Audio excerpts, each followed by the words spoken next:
Good evening. I hope आप सभी अच्छे होंगे और आप अपने कमिंग एग्जामिनेशन की तैयारी बहुत अच्छे से कर रहे हैं।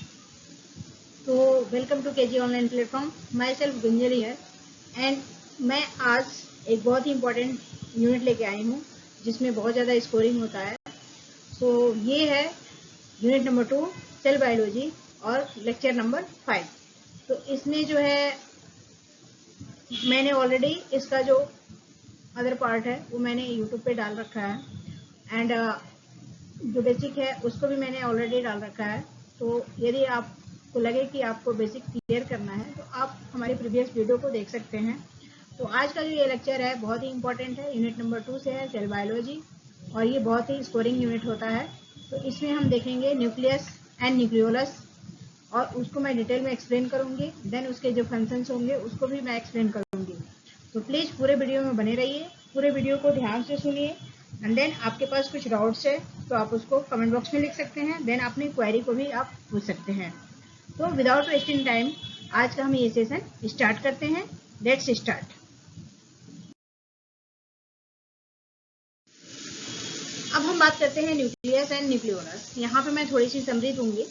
तो यदि हम न्यूक्लियस और न्यूक्लियोलस की बात करें तो आपको पता है कि न्यूक्लियस और न्यूक्लियोलस जो होते हैं ये यूकैरियोट्स और प्रोकैरियोट्स दोनों में प्रेजेंट होते हैं। बट प्रीकैरियोट्स जो प्रोकैरियोट्स में होते हैं उसमें क्या होते हैं, प्रिमिटिव होते हैं, उसमें विजुअल नहीं होते हैं क्योंकि जो न्यूक्लियस होता है वो साइटोप्लाज्म में डिजॉल्व होता है। वहीं हम यूकैरियोट्स की बात करें तो इसमें ये पूरा ही क्लियर होता है और this is the control power.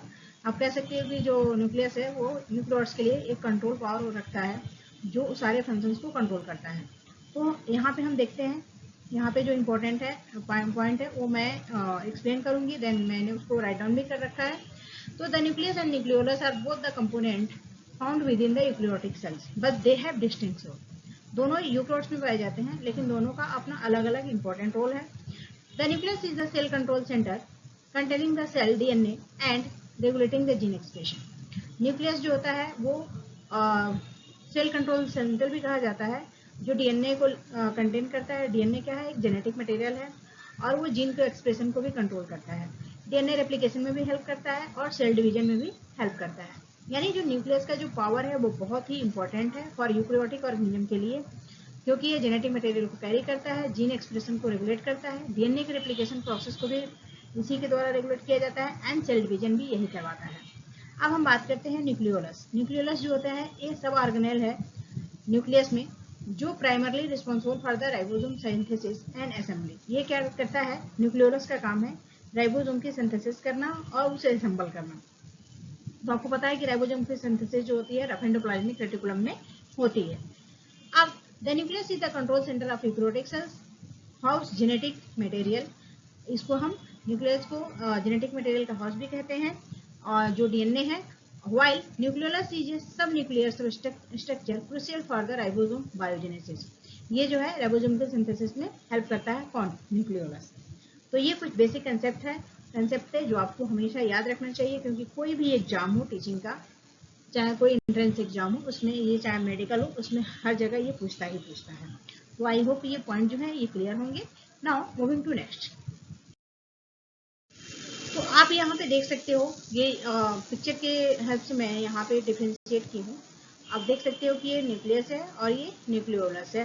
Nucleolus में का जो काम है राइबोसोम की सिंथेसिस करना और न्यूक्लियस में जो होता है वो ये क्रोमेटिन कंडेंस करता है। न्यूक्लियर इनवेलप हो गया, ये आपका न्यूक्लियोलस हो गया और इसका जो मेन काम है ये क्या है, जीन रेगुलेशन को एक्सप्रेस करना, जो भी उसके फंक्शन है उसको कंट्रोल करना, सेल डिवीजन करवाता है और इसको सेल कंट्रोल सेल भी वो क्या बोलते हैं, जेनेटिक मटेरियल हाउस भी कहा जाता है। Now moving to next.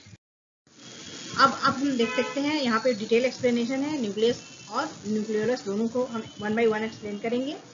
तो न्यूक्लियर यहाँ पे स्ट्रक्चर की बात करें तो इसमें न्यूक्लियर इन्वेलप होता है, न्यूक्लियर पोर कम्प्लेक्स होते हैं जिनको एमपीसी कहते हैं और क्रोमेटिन होता है और न्यूक्लियोप्लाज्म होता है। ये न्यूक्लियस का मेन स्ट्रक्चर्स है। इसमें क्या क्या होता है, न्यूक्लियर इन्वेलप होता है, न्यूक्लियोपोर कम्प्लेक्स होता है, क्रोमेटिन होता है और न्यूक्लियोप्लाज्म होता है।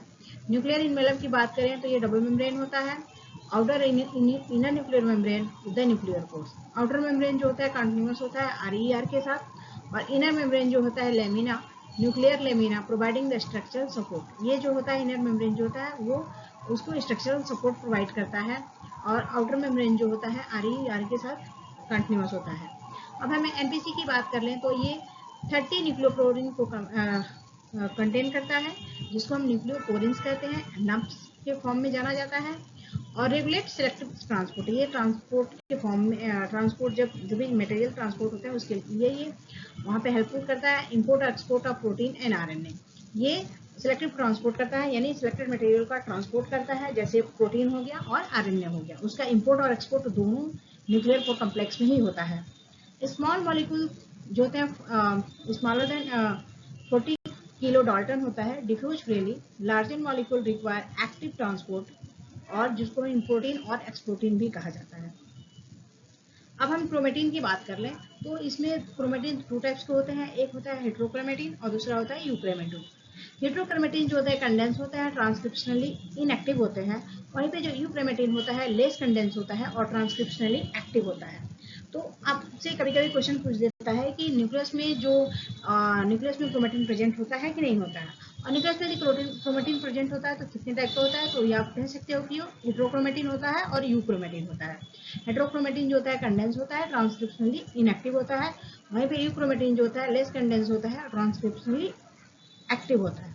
अब हम न्यूक्लियोप्लाज्म की बात करें तो ये जेल लाइक मैट्रिक्स जो होता है न्यूक्लियो स्केलेटन का फॉर्मेशन करता है, और इसमें एंजाइम और मेटाबोलाइट्स प्रेजेंट होते हैं। यानी न्यूक्लियोप्लाज्म जो होता है gel like matrix containing nucleo skeleton, enzyme and metabolites, ये सारे हैं। तो ये इसका जो न्यूक्लियस है, इसका जो बेसिक स्ट्रक्चर है उसमें क्या होता है, nuclear envelope, NPC nuclear core complex, chromatin और न्यूक्लियोप्लाज्म। तो इसको ध्यान रखना है। देन आपको ध्यान रखना है कि न्यूक्लियर इनवेलप का क्या काम है, न्यूक्लियर NPC का क्या काम है, उसमें न्यूक्लियोपोरिन्स जो होते हैं कितना होता है, और इसमें NPC का मोस्ट इंपॉर्टेंट फंक्शन क्या है, देन क्रोमेटिन का फंक्शन क्या है, और न्यूक्लियोप्लाज्म में क्या क्या प्रेजेंट होता है। आई होप ये पॉइंट अब क्लियर होंगे। Now moving to next. अब हम इसके फंक्शन की बात करें न्यूक्लियस की, तो DNA का रेप्लिकेशन और रिपेयर, यानी ये एस फेज में पाया जाता है। DNA का रेप्लिकेशन रिपेयर जो होता है वो न्यूक्लियस के द्वारा होता है। देन ये ट्रांसक्रिप्शन प्रोसेस में भी हेल्प करता है, mRNA, tRNA, RNA सिंथेसिस में भी हेल्प करता है। RNA प्रोसेसिंग जो होती है वो स्प्लाइसिंग, 5' कैपिंग और पॉलीएडेनाइलेशन होता है, और regulation of gene expression by transcription factor और क्रोमेटिन रिमॉडलिंग। तो ये जो है फंक्शंस इसका बहुत बहुत इंपॉर्टेंट है, आपको इसको एकदम नोट डाउन कर लेना चाहिए। आपके टिप्स पे होना चाहिए, लिप्स पे होना चाहिए कि DNA का रेप्लिकेशन और रिपेयर एस फेज में होता है। ट्रांसक्रिप्शन का जो काम है न्यूक्लियस करता है, और किसका करता है, मैसेंजर RNA का, tRNA का और rRNA का। देन RNA प्रोसेसिंग होती है, स्प्लाइसिंग और कैपिंग और polyadenylation, regulation of gene expression by transcription factor और chromatin remodeling. Now moving to next. अब हम देखते हैं न्यूक्लियोलस। न्यूक्लियोलस का जो स्ट्रक्चर है वो मेम्ब्रेन बाउंड नहीं होता है, और form around the nuclear organiser region, जिसको NOR कहते हैं, स्पेसिफिक क्रोमोसोम होते हैं। यदि ह्यूमन की बात करें तो वहाँ पे 13, 14, 15, 21 एंड 22 होता है। यहाँ पे 3 मेन रीजन होता है, फिब्रिलर सेंटर जिसको FC कहते हैं, ये contain rDNA gene encoding rRNA। Then dense fibrillar component DFC और GC ग्रेनुलर कंपोनेंट। इसमें 3 मेन रीजन होते हैं न्यूक्लियोलस में, fibrillar centre, dense fibrillar component and granular component. तो फाइब्रिलियर सेंटर का काम जो है ये rDNA को कंटेन करता है, जो जीन इनकोडिंग RNA के जीन को इनपुट करता है। यहाँ पे DFC जो होता है site of RNA transcription and early processing को रिप्रेजेंट करता है। यहीं पे ग्रेनुलर कंपोनेंट जो होता है प्री राइबोसोमल पार्टिकल्स यहाँ पे असेंबल होते हैं। तो ये न्यूक्लियोलस का स्ट्रक्चर था। Now moving to next point.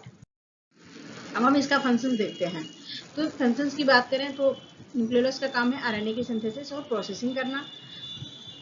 RNA polymerase first जो होते हैं ट्रांसक्राइब जो होता है 45S प्री RNA को ह्यूमन में होता है, which is cleaved into the 18S rRNA small ribosomal subunit and 5.8S and 28S RNA, large ribosomal सब यूनिट।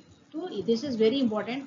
आरएनए की सिंथेसिस तो करवाता ही है, प्रोसेसिंग भी करवाता है। आरएनए को फर्स्ट जो होता है ट्रांसक्राइब करता है किसको, 45S प्री आरआरएनए को ह्यूमन में, जो 18S आरआरएनए और 5.8S एंड 28S आरआरएनए जो होता है राइबोसोमल सब यूनिट होता है। आरएनए पॉलीमरेज थर्ड की बात करें तो आरएनए पॉलीमरेज थर्ड ट्रांसक्राइब जो होता है 5S आरआरएनए को ट्रांसक्राइब करता है, exported to the nucleus for the ribosome assembly. अब हम राइबोसोम बायोजेनेसिस की बात कर लें तो यहाँ पे प्री राइबोसोमल पार्टिकल्स जो होते हैं असेंबल होते हैं with the ribosomal proteins imported from the cytoplasm, export to the cytoplasm by nuclear pore for final maturation. यहाँ पे जो होता है साइटोप्लाज्म का एक्सपोर्ट होता है फाइनल मैच्योरेशन के लिए, किसके थ्रू, न्यूक्लियर पोर के थ्रू। तो ये इसका चाहे वो न्यूक्लियस का फंक्शन हो या न्यूक्लियोलस का फंक्शन हो, दोनों बहुत बहुत इंपॉर्टेंट है। ये तो आपको ध्यान ही रखना चाहिए कि आरएनए पॉलीमरेज फर्स्ट जो होता है वो 45S प्री आरएनए को ट्रांसक्राइब करता है और 2 सब यूनिट में डिवाइड होता है, 18S आरआरएनए जिसको स्मॉल राइबोसोमल सब यूनिट कहते हैं, और 5.8S एंड 28S आरआरएनए जो लार्ज राइबोसोमल सब यूनिट होता है। Now moving to next point. अब इसका अदर फंक्शंस देख लिया जाए तो ये कहता है स्ट्रेस सेंसिंग का काम करता है, न्यूक्लियर डिस्रप्शन जो P53 को एक्टिवेशन में, और P53 क्या है, कैंसरस रेगुलेटिंग जीन है। अब हम सेल साइकिल रेगुलेशन की बात करें तो nucleolus disassemble during mitosis, disease link to nucleus. अब न्यूक्लियोलस से कौन कौन सी बीमारी होती है, एक तो कैंसर होता है, increase the nuclear size due to the high ribosomal demand, और ribosomopathies, Diamond Blackfan anaemia कहते हैं, डिफेक्टिव इन राइबोसोम सिंथेसिस। तो ये दो डिजीज जो न्यूक्लियोलस से रिलेटेड होता है, एक होता है कैंसर और दूसरा है राइबोसोमैपैथिस जिसको डायमंड ब्लैक फैन एनीमिया कहते हैं। अब हम यहाँ पे कुछ मोस्ट इंपॉर्टेंट पॉइंट देख लें जो CSIR के लिए बहुत इंपॉर्टेंट है। एक तो है न्यूक्लियर ट्रांसपोर्ट, इम्पोर्टिन जो होता है एनालस से बाइंड करता है, nuclear localisation signal to bring the protein into the nucleus, जिसका काम क्या है, प्रोटीन को न्यूक्लियस में लाना, इम्पोर्टिन का काम है। अब हम exportin bind to NES, nuclear export signal to transport the protein and RNA out, ये एक्सपोर्ट का काम करता है जहाँ पे tRNA और mRNA प्रेजेंट होते हैं। RNA GTP जो होता है एक एंजाइम है जो डायरेक्शन को रेगुलेट करता है, RNA GTP in nucleus and RNA GTP in cytoplasm. अब हम न्यूक्लियर मार्कर की बात कर लें तो यहाँ पे फिब्रिलियरिन DFC marker involve in the RNA processing, और न्यूक्लियोफॉस्फेट B23 GC marker ribosome assembly का काम करता है। न्यूक्लियोफॉस्फेट B23 GC मार्कर का काम करता है। ये दोनों मार्कर बहुत इंपॉर्टेंट है। न्यूक्लियर मार्कर में फाइब्रिलियरिन DFC मार्कर जो है RNA के प्रोसेसिंग में इन्वॉल्व होता है, और न्यूक्लियोफॉस्फेट B23 GC मार्कर जो राइबोसोम असेंबली में काम करता है। तो ये कुछ इंपॉर्टेंट पॉइंट थे जो CSIR के लिए बहुत इंपॉर्टेंट है। Now moving to next. तो आज हमने न्यूक्लियस और न्यूक्लियोलस के बारे में देखा, डिटेल में देखा। अब इसका जो क्वेश्चन है मैं नेक्स्ट वीडियो में दूंगी, तो प्लीज़ वीडियो अच्छी लगे तो लाइक कीजिए, शेयर कीजिए, सब्सक्राइब कीजिए।